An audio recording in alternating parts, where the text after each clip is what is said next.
Hey, I'm Heyoka here with Mike Glaurung Fisk from Cognitive Gaming. How you doing? I'm doing pretty good.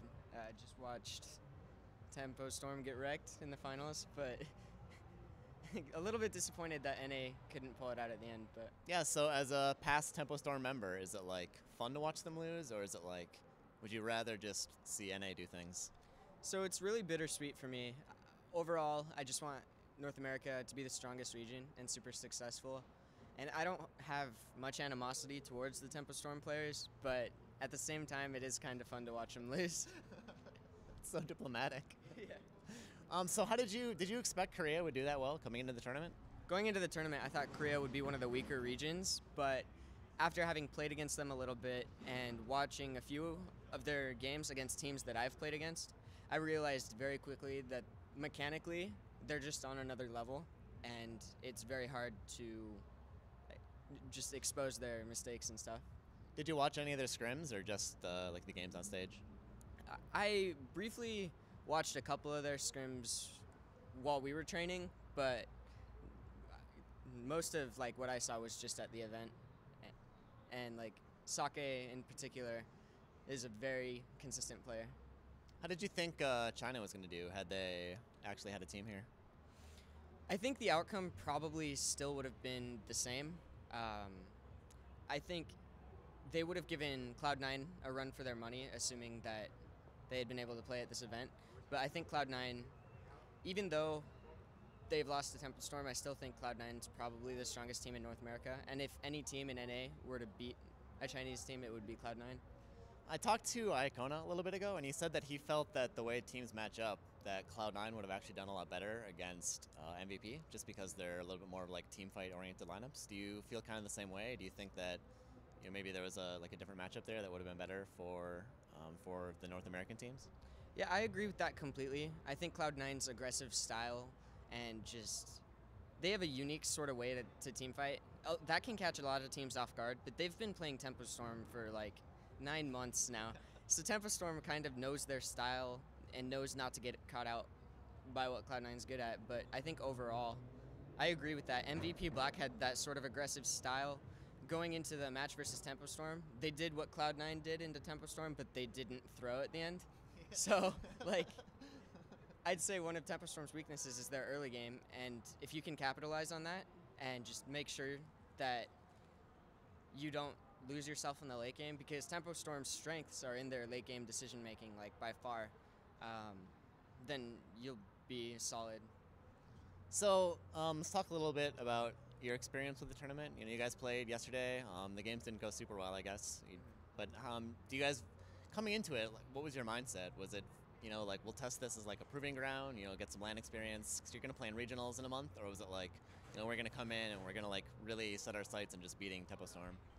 Going into this event, I knew that we were the underdogs, right? But at the same time, the skill gap between the top 3 teams in North America isn't too great, so I knew we could do it if we played our game, and we tried our best, but we had the opportunity to get invited out to play, and I'm thankful for that. But mostly here, it was the first time I ever played on stage. Just the experience, all in all, I think will help us to our final goal, which is BlizzCon. Do you feel pretty good about what you learned here? Or, like, do you got to scrim against some European teams? Yeah. And so did you feel like you learned a lot just being here? Absolutely. I think as a player, this event in general matured me a lot.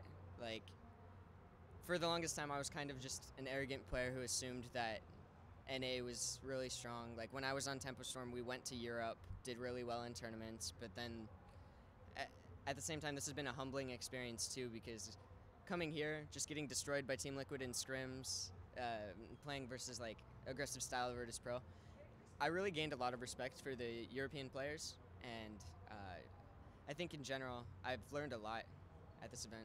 I saw you were talking to some of the Liquid guys yesterday. Did you pick up anything, any like useful tidbits just from hanging out?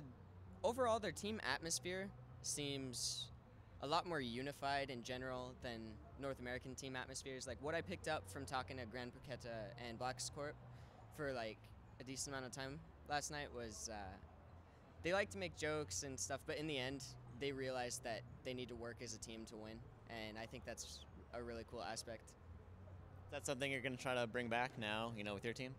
I think it's something we can look to incorporate more, but another thing interesting about Team Liquid, they don't have a single unified shot caller. It's just more of a team effort, and I thought that was interesting because that's unique in both Europe, North America, and basically every region has like that one guy who makes the call, but Team Liquid does it differently. Did you expect NA to do better than EU here? Absolutely. Going into the event, I was, I guess, pretty confident that Tempo Storm and Cloud9, or us, whoever made it out of our side of the bracket, would do well in the 3rd, 4th place match and grand finals. So I was only half wrong, but yeah. So do you think the same thing? Do you think we're going to see the same thing play out at BlizzCon? Or like, is this just like a mini BlizzCon, or do you think it'll be different in two-ish months, 3 months? I really hope that what I think is going to happen will actually happen, because North American teams are extremely lazy. So I think this... it's like every other game. Yeah. I think North American teams are super lazy, so having lost here hopefully will motivate not only Tempo Storm, but every team just to make sure they get more time, more efficient practice, basically. And I think, I don't know too much about the European scene, but it could be a similar story there. I mean, losing only will motivate you more for the next time. I know as soon as I get home, I'm just going to play the game. So, like, I'm really excited for the future. All right, well, I think that's about it for what I have. Are there any shout-outs, anything special you want to say? I'd like to thank you guys for interviewing me. I'd like to thank MSI for inviting us to the event. It was just an overall experience. They put us in a nice hotel. And I'd like to thank my sponsors, Cognitive and AFK. They help a lot with, giving me food and a house. So, yeah, I'd like to thank them, but that's about it. All right, thank you.